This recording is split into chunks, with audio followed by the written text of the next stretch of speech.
Good morning.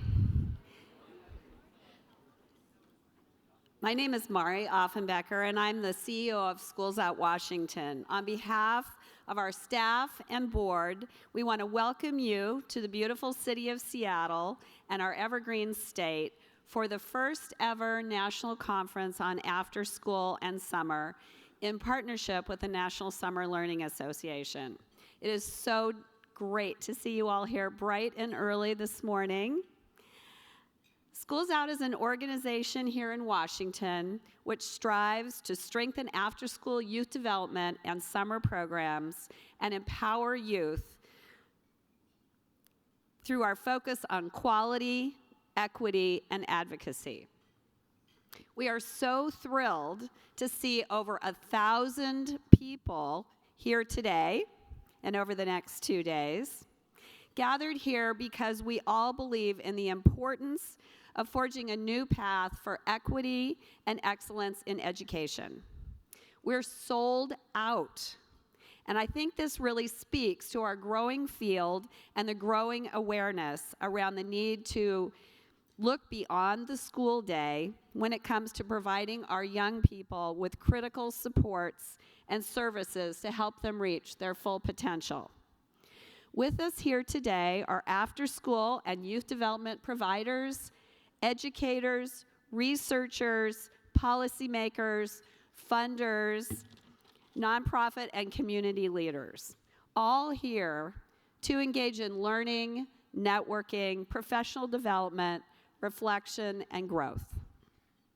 Because we are all here today to learn and grow as professionals who work to impact the lives of children and youth, what better way to kick off this morning than to hear directly from youth about after school and summer power.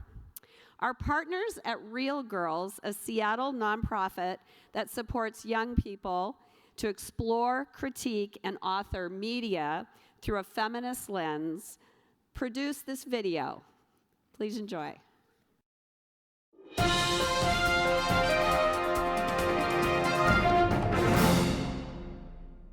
Welcome to Youth Impact News. I'm Carly Johnson.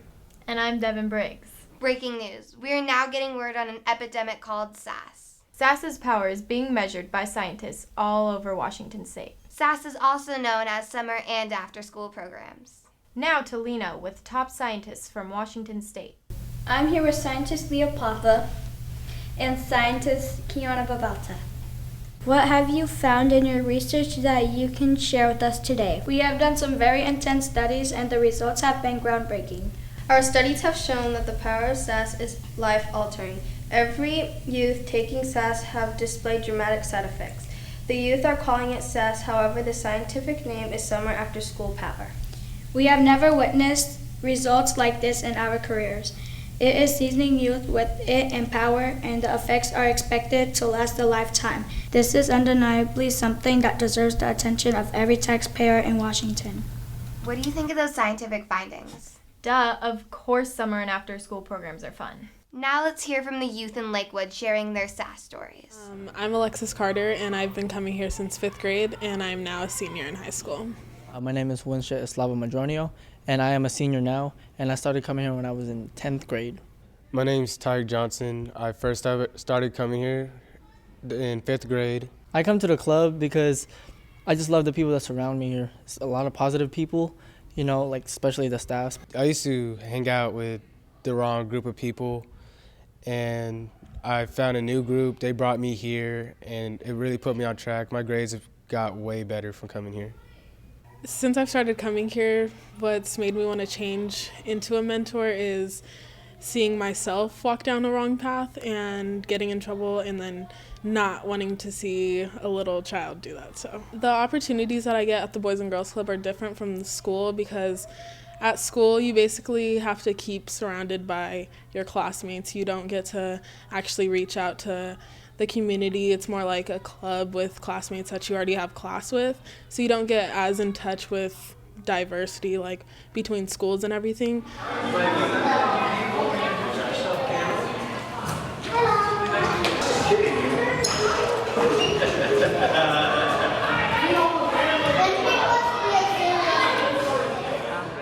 heard it from the kids. Summer and after-school programs like the Boys and Girls Club is an important place for young people to get connected. Devin, have you ever skateboarded before? Yes, I have. It's very fun. This next story is on how SAS is spreading to skateboarding. Now we go to Bergen live at All Together Skate Park. Bergen Johnson here reporting for Youth Impact News.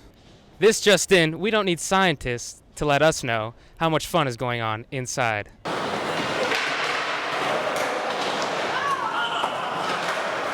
I am Bowden Johnson and I am 6. That's awesome. What do you like about skateboarding? I like skateboarding because I like getting sweaty and I like doing a lot of tricks like snowboarding and yeah. How would you feel if there were no after-school programs like this? I would feel really bad and I would just want to skate just like anywhere, possibly anywhere. I think all kids should have an after-school program to go to. Wow, Bergen. Thanks for showing us how after-school programs like skateboarding can be fun and positive. Now it's up to you to make sure that all youth can have SAS power.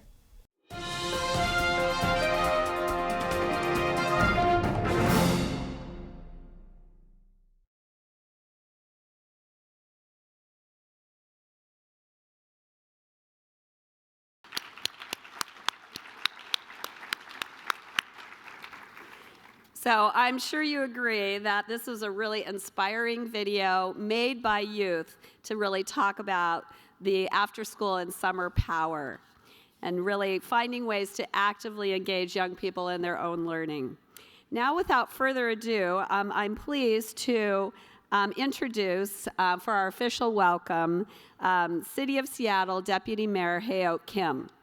Deputy Mayor Kim was appointed this position by Mayor Ed Murray in January 2014, becoming the first Asian American woman to hold such a position in Seattle's history. Deputy Mayor Kim is responsible for helping to develop and promote meaningful connections and relationships between the mayor's office and the city government with the diverse neighborhoods and communities in Seattle with state, federal, and international partners.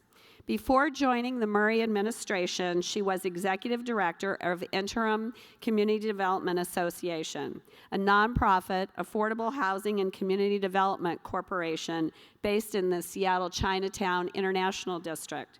Prior to that, she was a senior policy analyst for Speaker of the House Frank Chopp and House Democratic Caucus in the Washington State Legislature, where she staffed affordable housing, human services, foster care, welfare and workforce development, and early learning. Please join me in welcoming Deputy Mayor Kim.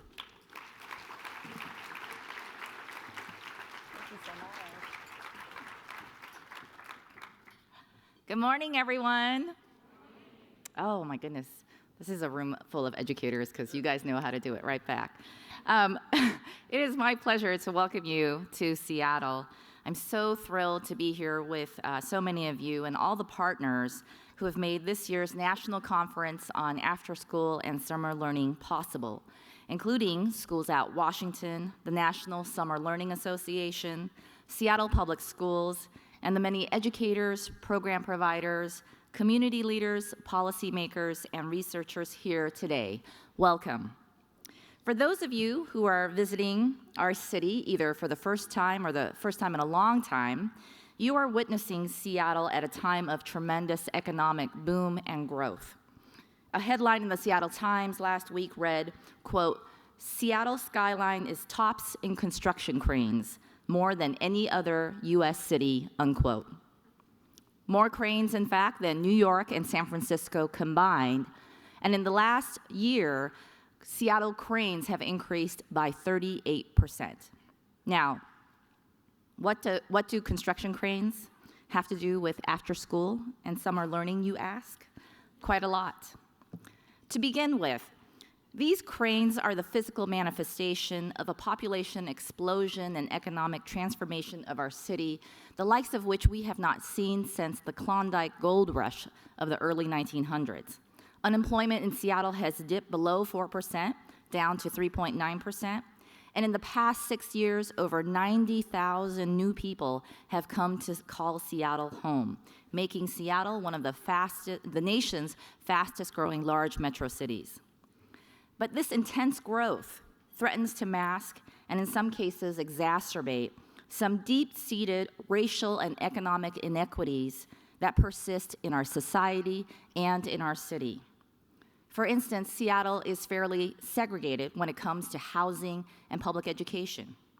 Our city population is 70% white and 30% people of color, and yet the majority of our students in our public education system is children and youth of color. 36% of our African American students do not graduate on time or at all. And these demographics here in Seattle are mirrored in our residential patterns, where the primary abode of our white residents are north of the Ship Canal in North Seattle, and people of color are concentrated in South Seattle and in particularly Southeast Seattle. With these disparities in mind, over the past 3 years, Mayor Murray has made focusing on reducing racial and income inequality the cornerstone of his agenda. That agenda has included championing a $15 minimum wage, advocating for transit and parks, and establishing the Seattle Preschool Program, our city's launch of high-quality universal pre-K. Building on the success of SPP, earlier this year, the mayor announced his biggest and most ambitious vision yet, convening a citywide education summit and advisory group to develop recommendations on how to promote educational excellence and reduce the opportunity gap for students of color. Now, we are waiting for the advisory group's final recommendations to be released within a couple of weeks, but in his budget proposal last month, Mayor Murray provided a preview by announcing an initial round of new education investments totaling $1 million, including funding an additional 200 slots for summer learning opportunities that include culturally specific curriculum. I am very excited for the opportunities we have here in Seattle to have an impact in young people's lives. And I know for me, I came to appreciate the importance of after-school and summer learning through my own personal and family experience of immigrating to the United States. In 1980, my mother came to the Seattle area a widow with little education and limited work experience, hardly a dollar to her name, and 3 young daughters to care for. Like many immigrants, the only job my mother could get was working in the service sector, where she worked every weekday as a janitor on the graveyard shift for 5 years until cancer took her from us prematurely at the age of 45. Every day when my sisters and I would come home from school, my mother would have dinner ready for us, even though she had to get ready herself for her commute to downtown Seattle.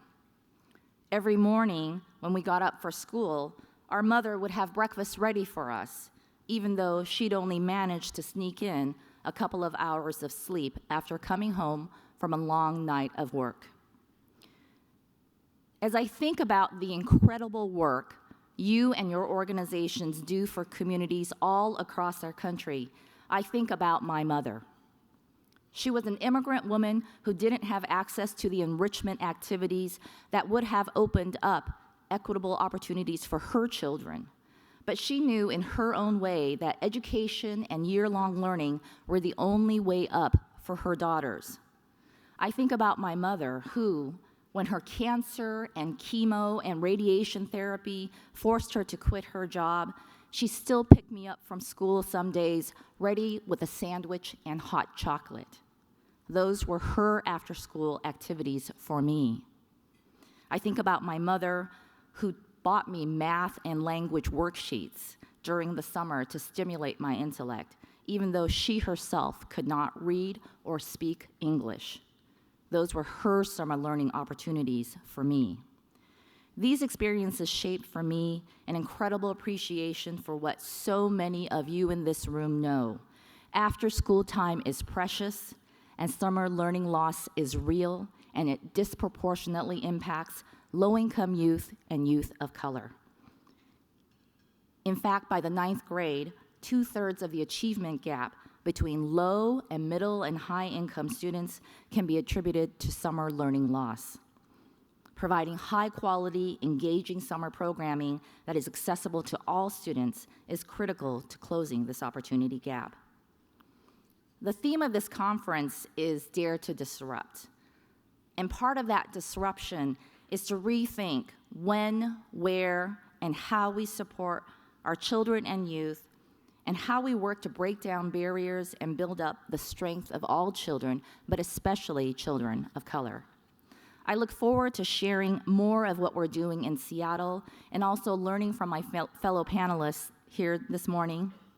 But again, on behalf of Mayor Ed Murray and the City of Seattle, I want to thank all of you, those who are from Seattle and those who have traveled from all across our country to be here with us for the next couple of days to do the incredible work that is before you, to make a difference in young people's lives, to make sure that policy makers and decision makers understand the importance of after school and summer learning. Thank you for your work.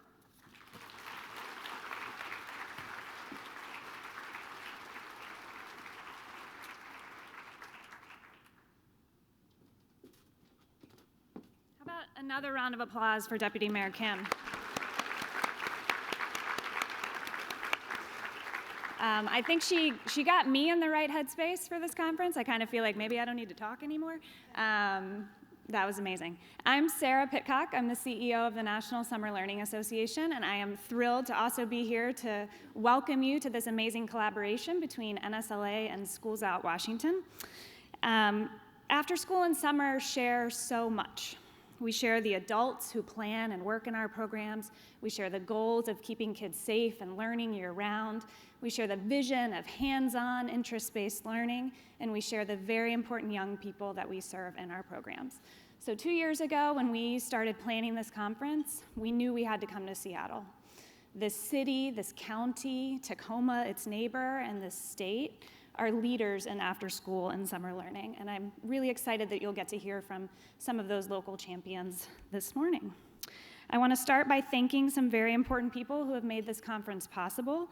First, I want to thank Mari and the great team at Schools Out Washington for welcoming us in and helping to engage so many state and local partners in this conference. I also want to thank our sponsors. We have Umpqua Bank, Boeing, Reading is Fundamental, the Washington OSPI, Best Buy, EverFi, Scholastic, the Rakes Foundation, ACT, Ford, Mayon, Washington STEM, and Lightsail. And I want you to give a big cheer if you're here because you got a scholarship. Anybody here because you got a scholarship? Woohoo! We got scholarships from Washington 21st Century, the Oregon Community Foundation, the Greater Tacoma Community Foundation, and WIDEC. And I want to give a special thank you to Umpqua Bank for sponsoring this session. Hopefully you all got to meet some of our exhibitors last night during the welcome reception, and if you haven't, there's some really, really great, interesting partners and vendors out there, so I encourage you to visit them. I also want to thank NSLA's anchor partners, the Wallace Foundation and New York Life, for helping to make all of the work that we do to build understanding and awareness and capacity in summer learning possible.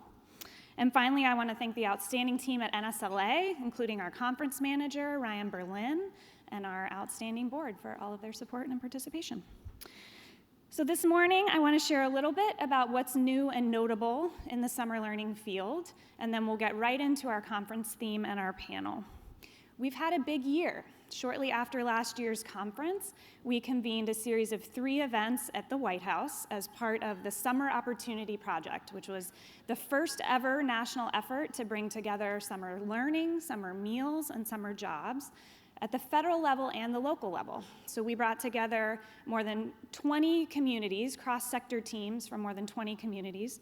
We recognized 9 champions of change in summer learning with the White House Senior Advisor Valerie Jarrett and the Secretaries of Education, Labor, and Agriculture at the White House. And as a result, we saw a call in the President's budget this year for a new $2 billion summer jobs program. And just recently, That was introduced as a bill in the House as part of the Opening Doors for Youth Act. We saw a new Summer Opportunity AmeriCorps program that brings $15 million in new education awards over the next 3 years. And we released a funding resource guide for summer learning with the White House and the US Department of Ed that's been downloaded more than 10,000 times. So many of our summer opportunity communities are here at this conference, and we're really excited to continue building that momentum. Summer Learning Day in July was also a huge success this year.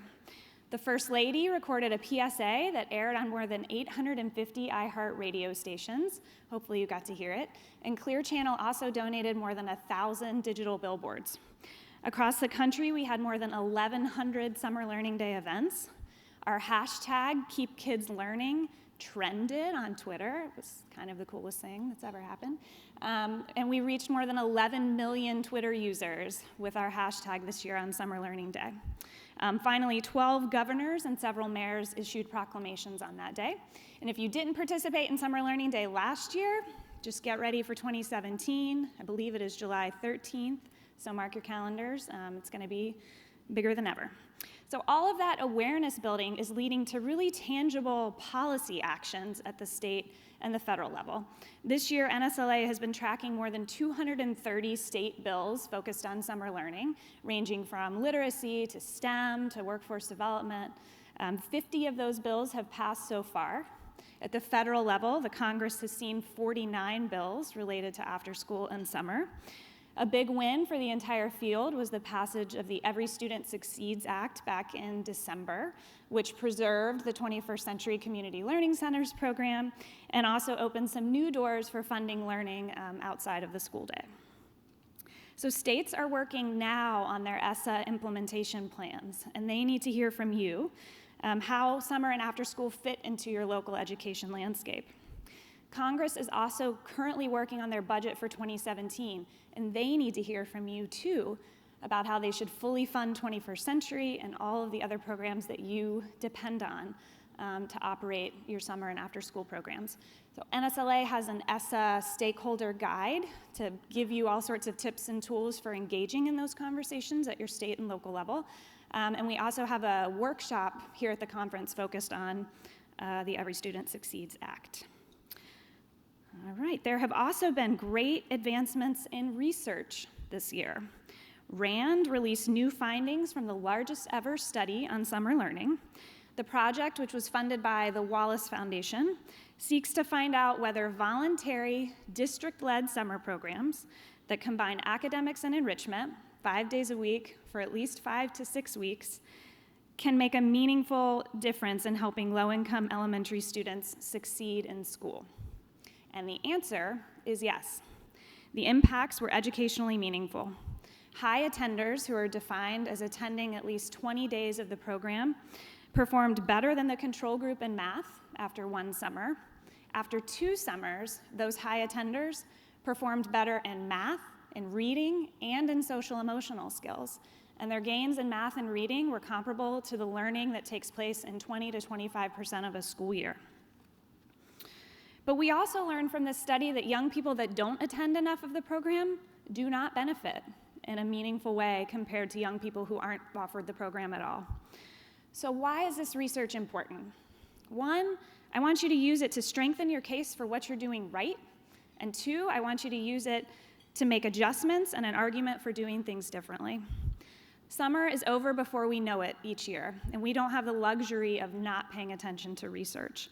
We have a short window to get it right and to build on what we know gives young people a leg up, whether it be hiring well-qualified teachers, building in enough instructional time, or making sure attendance is consistent. And as valuable as data on what gains are possible are the insights and guidance about how these gains can be achieved. RAND's recommendations for program operators come from thousands of hours of observations, of data collected, and analysis of these continuous improvement efforts in 5 districts and their local partners. There is so much to learn from this study, and I'll be moderating a panel in the first workshop block this morning. We are also excited to be releasing a new comprehensive look at the summer learning research base. It's called the Summer Slide, and hopefully you saw it last night or this morning in the bookstore that we have in our exhibit area. Carl Alexander, who's the godfather of summer learning research, wave for everyone, Carl. Carl brought together a dream team of researchers to cover off on everything you could ever want to know about summer learning.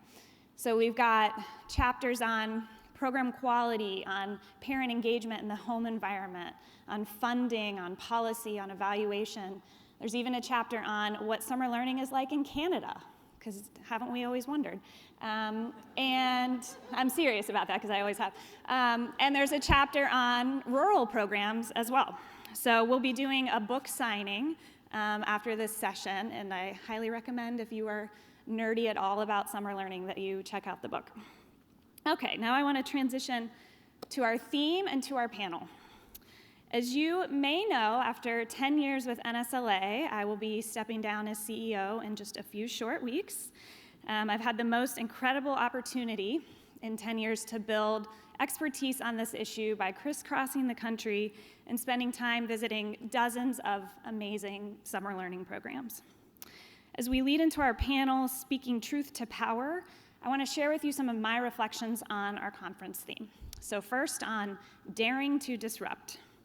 When I think about disrupting the status quo, I think about it in two ways: time for learning and support for working parents.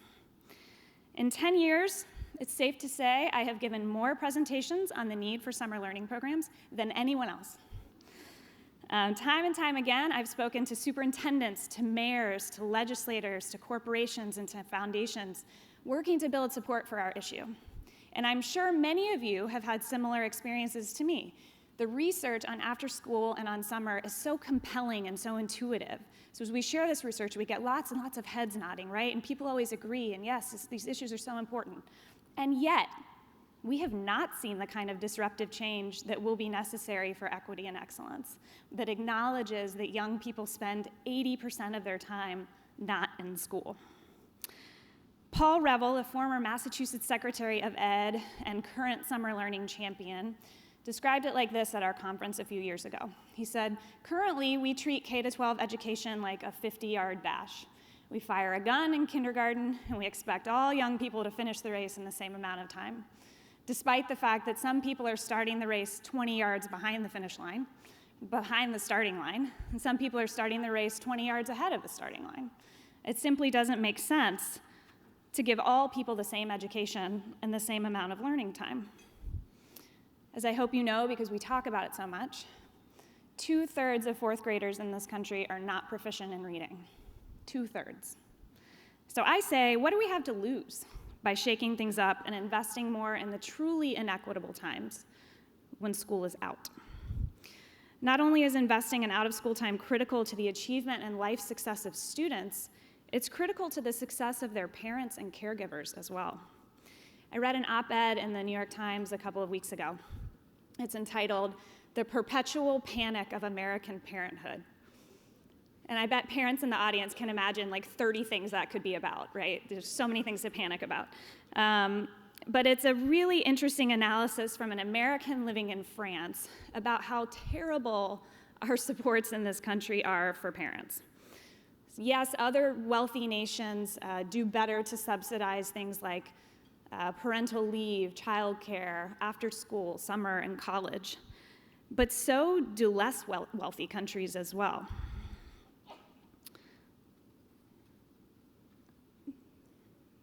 In 33 states in this country, childcare costs more than in-state tuition. Only you don't have 18 years to save for it.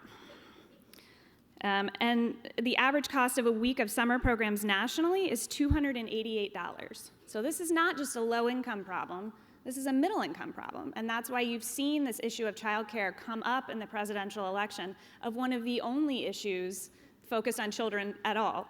And I think it's a great thing for after school and summer, because why do we need childcare?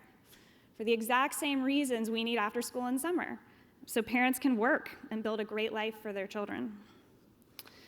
In preparation for our panel, I want to offer a framework for thinking about equity and excellence.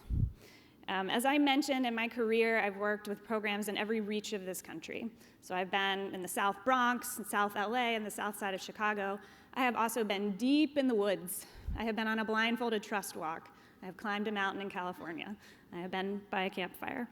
And to me, what I take from all of those experiences combined is that equity is access to people, services, resources, and information that reflect an understanding of where I come from, where I am, and where I'm going. And if we add excellence into that definition of equity, it becomes access to quality people, quality services, quality resources, and quality information that reflect an understanding of where I come from, where I am, and where I'm going. And here's what I know. The greatest opportunity we can give young people are relationships that matter and relationships that last.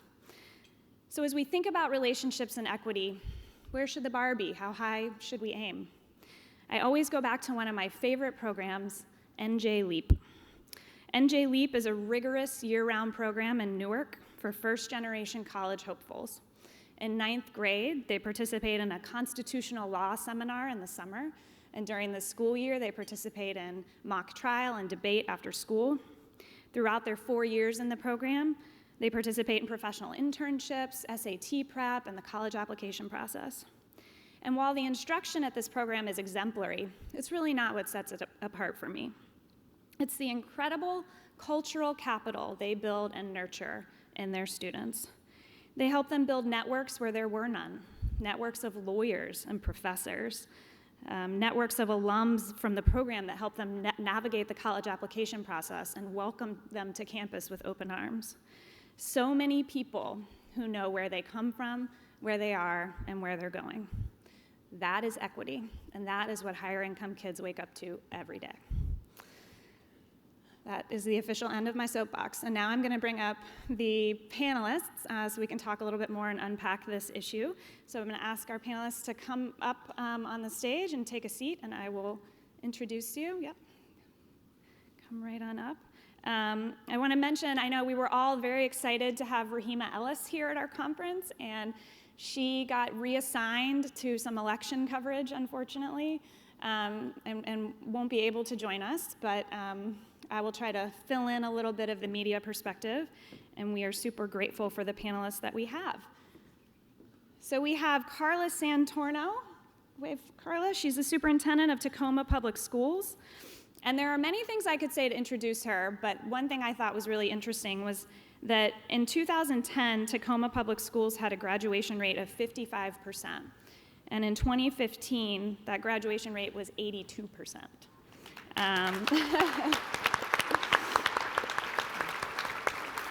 So it's no surprise that Carla was recognized by the American Association of School Administrators as with the Women in School Leadership Award this year. Next, we have Nicole Stein. She's the Vice President of Corporate Responsibility for Umpqua Bank, where she oversees the value set of the company, including strategic charitable giving and associate engagement, financial literacy initiatives, and environmental sustainability. Umpqua, which is the West Coast's largest community bank, has proactively tackled the issue of summer slide with their associates and communities for the last 2 years. And then we've got our Deputy Mayor Hayo Kim, who we've heard from as well. All right, I'm going to move.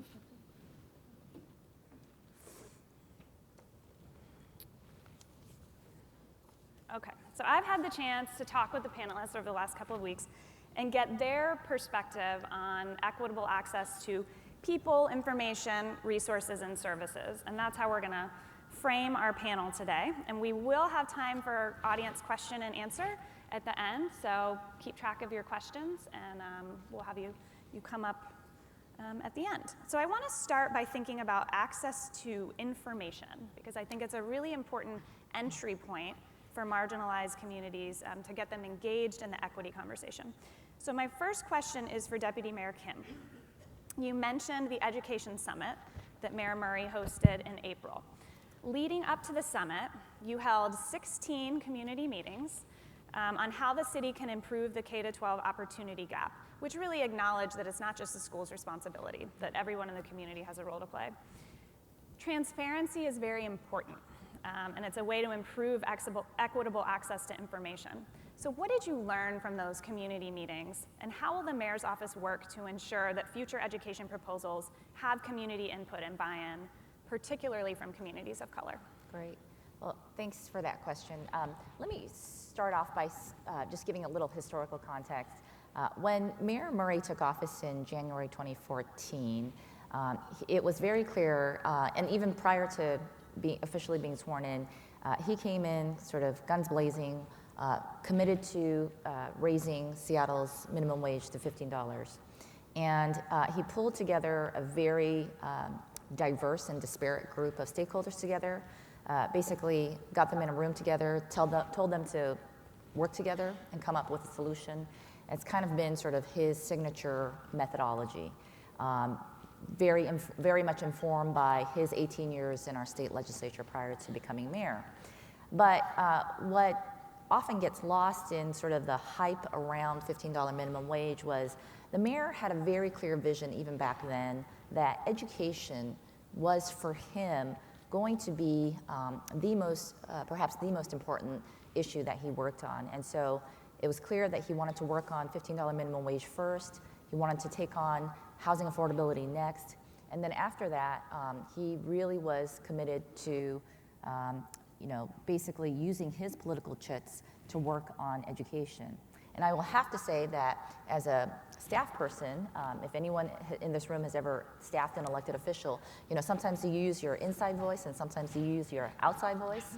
And when the mayor talked about, especially in those first few weeks and months of office, wanting to take on education in Seattle, it is the third rail of politics here in Seattle. Some of us, mainly me, thought, well, is that really where you want to put your political chits? He did, and the process so far that he's used and that the city has engaged in has been one of really trying to break down some of the trust issues that we have across our systems. So the Education Summit that was held in April of this year was the first education summit that a mayor of Seattle had convened since in 25 years. The last time was Mayor Norm Rice. And I think there's a reason for that, because here, at least in Seattle on the West Coast, we have a fragmented and very diffuse system of government. And so our Seattle Public Schools is a separately elected body. It is a separate jurisdiction. Never the twain shall meet.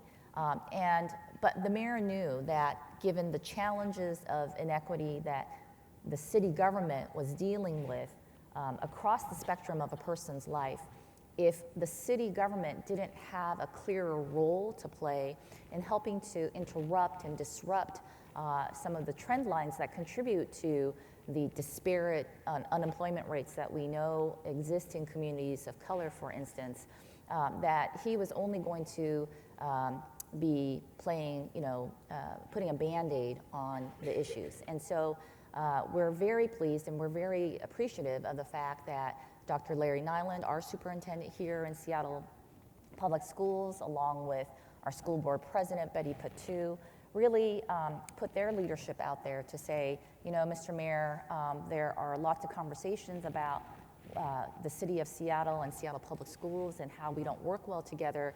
Let's see if we can change that dialogue. And I think that going forward, as I mentioned, we're still waiting for the advisory group of that Education Summit to come out with their recommendations. But I think going forward, this is the way in which we engage with communities, in particular marginalized communities, immigrant refugee communities, communities of color, low-income communities. That is really central to, I think, what we want in the DNA of our city government. It's not just relevant here for this issue, but in all aspects of how the city does its work. It's critically important, and I'm happy to speak more on that later. Okay, great, thank you. So I want to bring Carla and Nicole into the conversation to talk about access to people. I'm going to give you a little background on Tacoma Public Schools just for context. There's 29,000 students in Carla's district. 14% are in special ed, 60% qualify for free and reduced price meals, about 20% are Hispanic and Latino, 18% African American, and 40% white. So with that background, I'm going to turn to you, Superintendent. Teachers are some of the best people that we know, and access to the best teachers is critical to academic success. How are you getting creative to help ensure that your students have high-quality adults that know where they come from, where they are, and where they're going? Good question. One of the things is that I know that one of the mission and core values of our district is we want a world-class teacher in front of every student all the time. And so that does mean that we've got to do a lot of professional development. And what we found is if we pair we really pair students with teachers that have had specific training, then that makes a difference. So let me give you 2 examples. One is, for example, we've just expanded the number of the access in our district to AP classes. We want every student we want them all to have an advanced placement experience. And so we're putting students in AP classes that have never been there before. And what we found is that our teachers didn't want to teach the class because they didn't have the expertise, like if you take a 9th grade teacher, she hasn't had the expertise with AP. So what we found is if we pair the education, so we give teachers specific information about how you can teach less prepared AP students that haven't been in that class before. And then what we do is we give the teachers the training in the morning and then give them the class in the afternoon. And we have what we call an AP boot camp.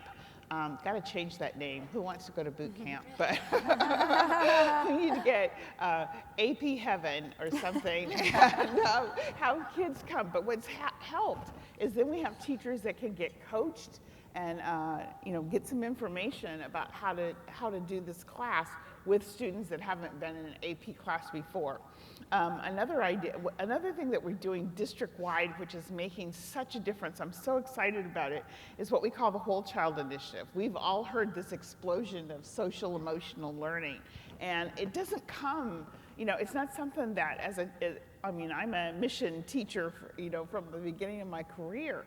We didn't talk a lot about social emotional learning. So we are pairing with the University of Washington to give teachers specific information about how you increase the social emotional learning of students. How do you help them manage their life, set goals, show empathy, all of those things. And so that has really increased the effectiveness of our teachers because they've learned that their students come to them with lots of talents and lots of gifts, and that we don't look at them as just having deficits. And so what a big difference that's made. And then we're not only taking it to the classroom, but think, you talked about that, Sarah, you talked about that 80% of the time they're not with us. So what does that mean about growing social emotional learning? It means we have to teach it to our parents, and we have to also teach it to our Boys and Girls Club. Our kids are there during this summer. They're going to their after-school clubs. So we have made a serious commitment to making sure that we teach these lessons about social emotional learning to all of our providers that are in the community, so that it makes a difference. So if you pair that specialized professional development to teachers, and that you give your teachers specific goals that say, hey, here's the expectations that we have. And I always say that if you have high expectations for your teachers, then you better give them twice as much support. And so I really believe in getting out there every day and making sure that those teachers that are in the trenches that are meeting our students every day are doing a good job. And if we increase the effectiveness of first-time instruction, then we're going to be able to transform after-school learning into more enrichment and interest-based and exciting things to take you to a higher critical level instead of any kind of remediation. I'm excited about that. I think you even said when we talked before the panel that the bus drivers are part of the Whole Child Initiative, right? Yes, so the bus drivers learn social emotional learning and how to increase it. We had a big fair at the end of last year where everybody came and showed their activities, and I was shocked to see all the bus drivers there with their incentive programs and their big screens showing what they were doing, but they were proud of the fact that they're making a difference, and guess what? It's making it easier to drive a bus. Yeah. Thank you so much. I'm going to turn to Nicole now for another question about quality people from a corporate perspective. So we know that many corporations have social responsibility or volunteering initiatives designed to engage employees in giving back to the community. Umpqua has been running a program called the Connect Volunteer Network for 12 years that gives your 4,000 employees paid time off to volunteer. Tell us how this program differs from the kind of done in a day, we took our picture kinds of corporate volunteer efforts, and how it relates to the company's culture and priorities. Thanks, Sarah. I love to talk about this topic. So we have had our program in place for 12 years. We get usually around 75% of our associates every year out in the community volunteering. They have some parameters, and two of those parameters are that it either has to focus on youth or a low-income population. So we've really targeted the work that we're doing to try and affect change in the places that we believe it's most important. I think one of the most critical factors of a program like ours, which is again, reaching close to 4,000 employees, is that they choose what it is that they are going to do. So we do a handful of done-in-a-day sort of projects, but where we see the most effect on our associates and their ability to sort of personally internalize and be passionate about what they're doing is where they get to choose what they do. So if I'm a parent, I can go and work alongside my child in their classroom. It gives me the work-life balance opportunity that I need to do that. If I'm passionate about being at a food bank, I get to do that in my neighborhood. And most of the time it is independently structured volunteerism. So it's one of our employees walking out the door at 2 o'clock on a Tuesday afternoon to go mentor or read to a child on a weekly basis. It's a very organically, sort of personally driven program. I think that's actually the success that we have at Umpqua and where we have really thrived in terms of getting our people engaged in the community and really making a difference. So that's been something that I think has been really compelling. Last year we did 53,000 hours of volunteerism up and down the West Coast in the communities that we're a part of. Mm-hmm. And talk about, I think that where your employees go drives your corporate giving as well, right? Yeah, it can, absolutely. So we sort of have a very democratic approach to the way that we look at our philanthropic endeavors on the whole. So we have, as you can imagine, when you have nearly 3,000 people out in the community volunteering, they have a lot of ideas as to where our corporate dollars should go to, the philanthropy that we're doing out in the community. So we actually have a mechanism for taking that feedback. We have about 150 of our associates up and down the coast again who are helping decide where nearly $2 million of investments go every year. And so it's something where the information that they're receiving, being inside that classroom, being at the food bank, being at the affordable housing site, they bring it back inside the company and then they drive it forward in terms of where our philanthropic investments do go. So it's really important. So how do you think your employees find out about these organizations? And do you have tips for our audience about how to build a relationship with a company like Umpqua? Sure. So there's, of course, many ways, some of which is really driven by myself, my team, sort of corporate-based initiatives, similar to what you spoke to in the introduction in terms of our goals of stopping the summer slide.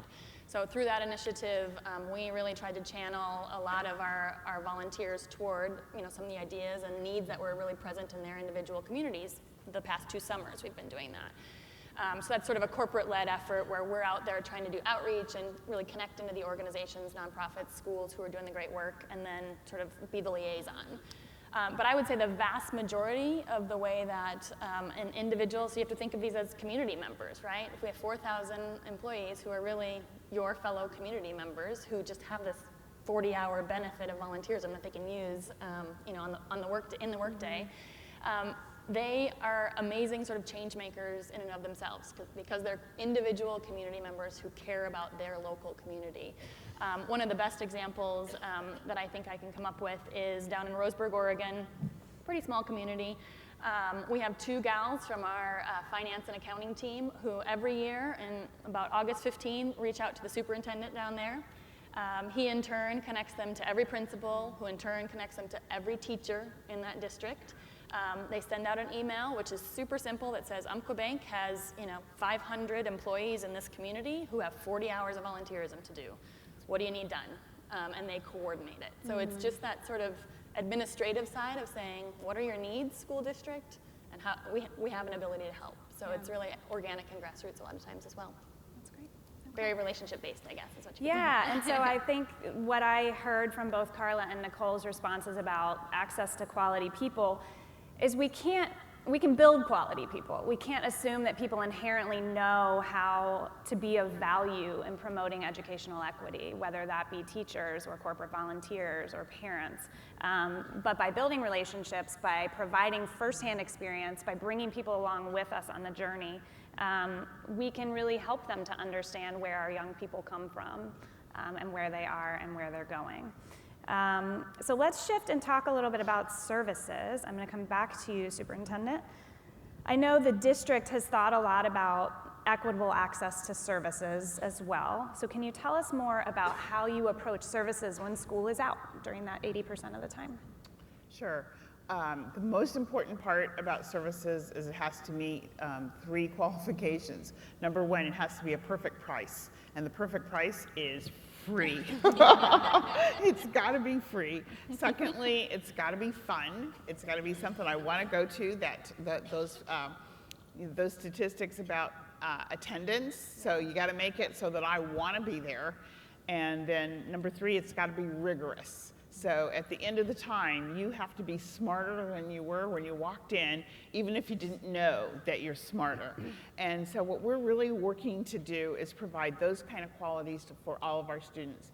Our highest poverty population, we are building a database of the kinds of help that they need, and to make sure that we have a variety of programs that fit their different needs. Sometimes it's a specific population. We have 2 elementary schools that are the primary feeders for a Boys and Girls Club that's in their neighborhood.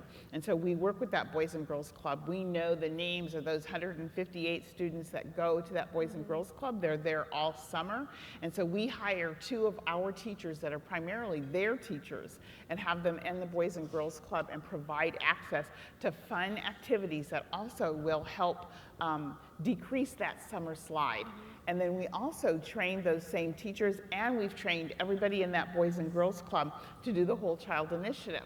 So then, and we've done, we can contribute to that RAND research, because we've seen that those students are performing well. Not only did we decrease the slide over the summer, but they have increased their proficiency in reading and math when they come back. And also we devised the University of Washington did a study on social emotional learning, which really gauges, how much control do you think you have over your life, and we showed some increase in that. So we know how important it is to keep the data. So we come back and we have lots of summer programs. We put it all the computer-based. If you have a summer program that you want Tacoma students to go to, it goes into our website. So parents can go in and say, I need Tuesday and Wednesday from 9 to 5, and find the programs that reach there. If the outside program is charging a fee, and we know that we need some students from our east side or south side that need that service, then we'll pay the freight for it. So I believe that it's about being real specific about the services that you want, because there are what I call those motivated mommies. They get out there and they get their kid in every single program that there is, and then these 10 students over here aren't in anything. So we go after every student and say, no, we want them to show up, we want them to be in this program, and then we take a look at attendance. And it's not unheard of for us to go out to the house and say, you weren't at the Boys and Girls Club today, what's going on? And so that's made a difference. I love it. I feel like you're the most hands-on superintendent. Good people. In America. It's not me, it's incredible people. And I want to add, so we had both of we wanted to have a media representative on our panel as well, and both our initial Rahima Ellis got assigned elsewhere, and then just this morning our awesome reporter from the NPR station in Seattle had to cancel as well, but she had this really great story. And as we think about access to services, I wanted to just share a little bit of her story, because I asked her, I said, has there ever been a time in your career as a reporter where your reporting has really changed access to services for communities of color or marginalized communities? And she said, yeah. She had this great story about how she started covering how school recess was being cut in certain schools. And she covered this, in a series of articles over the course of a year, I think, or more. And she started to be able to predict which schools. She just started calling every school in the city and finding out how much recess they had, what the trend lines had been over the years. And she started to be able to predict what they would say based on the demographics of the school. So all of the whiter schools and more affluent schools had 45 minutes of recess a day, and in the lower income communities, it was down to 15 minutes or none. And she started to unpack why that was happening. And in reality, it was a way to avoid conflict that was happening on the playground. The conflict was happening in the more affluent schools too, but they were dedicating class time to sort of solving it. And in those lower income schools, they were just kind of taking recess off the table. But she covered it and covered it and covered it, and eventually the teachers union, for the first time ever, put into their contract that there had to be 30 minutes of recess in every school. And so her reporting, brought an issue, an inequity to light, and resulted in a change in services for those kids in those schools. So I wanted to share that as an example also, because I think the media, while they're not represented on our panel, are a really, really important position of power that can help us move the needle on equity in our communities. So just pretend that I was Ann Dornfeld saying that. I wish she was here. So I want to turn to, wait, did I skip a question? I think I did.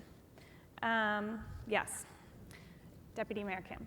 As we think about access to services, there's always this tension between access and quality, and I think everyone in this room has felt it. Do you serve more kids, or do you invest more in the quality of your program and serve fewer kids? Can you give an example of how you're tackling this issue and allocating after-school and summer resources in a way that balances access and quality? Sure.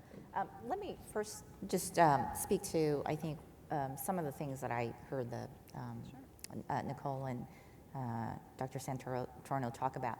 I think that's really important. There are some common themes here, right, with the systems that we're talking about. It is about figuring out how to place children, youth, families at the center of what we as institutions can offer. And I think that is so critically important as part of this convening, to have that at the center of everything that we think and do. One example I just wanted to share with the audience, in case it's helpful. Seattle right now is undergoing a major transformation of how our city government likewise thinks about our outreach and engagement with communities. We have a very, very highly recognized Department of Neighborhoods that for years had a very strong model of neighborhood district councils. But one of the things that we recognize is that after several decades, those who were at the council, those community council meetings, those neighborhood council meetings, were not necessarily reflective of the city that is today. And so we have made, under Mayor Murray's direction, we have made concerted efforts to go to where the communities are. And it's also using technology. We have a lot of young, new people here in Seattle who are more devoted to their devices than they are to having a conversation over coffee. And so we have begun using technology, teletown halls, going on Reddit, social media, the mayor going on Reddit, social media, to have the conversations, to go to where communities are. And I think what I heard, and I just want to speak to that or reinforce that, what I heard in both examples is the importance of understanding who we are serving. At the end of the day, we are all in a position of service. And if we don't understand who we're serving, why an immigrant family might be reticent to come to a school during the afternoon, that may seem pretty self-evident to some of us. It's not self-evident to all of us, but it's taking that critical thinking to understand that we have to apply an equity lens to our community outreach and engagement in order to reach the communities that we are intending to serve. And so we are doing that too in Seattle, and certainly we're not doing it perfectly, but I think the balance between access and quality can sometimes be a false dichotomy if we let it be, right? At the end of the day, if you have equity, if you're centered on equity, then you're centered on anti-racism work. And it has to be part of any equity conversation, anti-racism work. And when we think about then looking at the issue of access versus quality through that lens, it's really not a dichotomy. It really has to be a balance between both. It really has to be, for instance, our Seattle Families and Education Levy that invests millions of dollars every year to supplement education-related outcomes for young people in the city. We provide through that Families and Education Levy 2,000 opportunities every year for summer learning.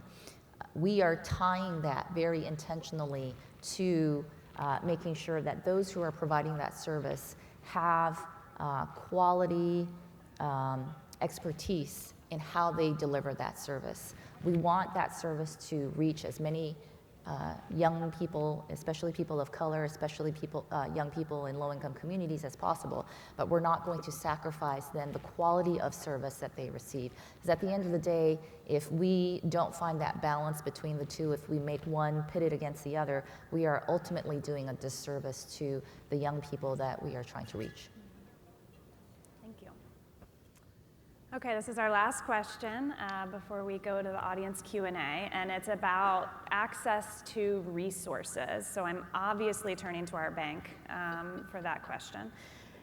Nicole and I both read an essay recently that's called "The Need for Black Rage in Philanthropy," and it's written by a young black man. It's a very poignant and personal essay. He works in philanthropy, and he's fed up with the very slow pace of change in those institutions. And he offers 3 recommendations for moving from rhetoric to meaningful action in equity and philanthropy. The first is be accountable to the people you serve, which is essentially auditing whether and how your policies are actively or passively discriminatory. Build pipelines of talented employees of color in your corporation, in your foundation, and invest in on-the-ground leaders of color. So this is a growing conversation in the philanthropic world, and I asked Nicole to talk about Umpqua's journey in beginning to tackle this issue. So talk about how you're addressing racial equity in your grant making. So obviously working in corporate philanthropy, we have different levers that we can pull than strictly a family foundation or other philanthropists out there. And so, I just want to step back and sort of address the fact that we are keenly aware at Umpqua Bank of the importance of the conversation of equity, diversity, and inclusion, have made great strides in terms of sort of executive sort of buy-in and intention around that, and have invested in our infrastructure in terms of hiring people to manage those efforts and make sure that it's going deeply into the company in terms of how we're hiring, what that feels like to work there, to make sure that we're doing a lot of that really intentional work that I think is really important. Alongside that, in parallel, my team, in terms of the philanthropic endeavors and sort of engagement that we're able to do with our associates, we also know that it's important that we do the same work to make sure that we're equally aligned in that space. And so, that article really spoke to me in the fact that over the last couple of years we've started the journey, right? So we've done the auditing of where do we stand today? What does our grant making look like? Who are we reaching in service? Who are we reaching sort of in terms of the organizations that we're speaking to? And how directly are we reaching them? So we've done that sort of baseline understanding of what is where are our dollars going and who is it affecting in the various communities that we're a part of. And now what we're doing over the last 2-ish years is really creating a lot of intentional relationships on the ground. So we believe that relationship building and sort of trust building, regardless of whatever community you're working in, is the place to start. And so we have a number of really strategic partnerships that actually really complement some of our business goals, which the business imperative around diversity and inclusion, which is to make sure that you're reflective of the community that you're a part of. And so pipeline development, sort of recruiting and making sure that intersection of where philanthropy and diversity and inclusion meet. One of the smartest places to invest resources is in looking at how do you develop a pipeline of future employees, right?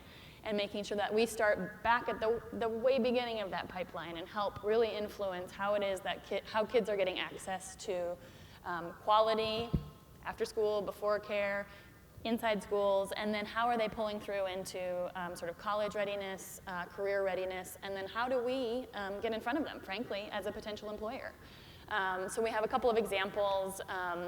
We've recently worked with an organization down in Portland called Momentum Alliance, which does a lot of really great work with youth, primarily students of color, who are youth leaders.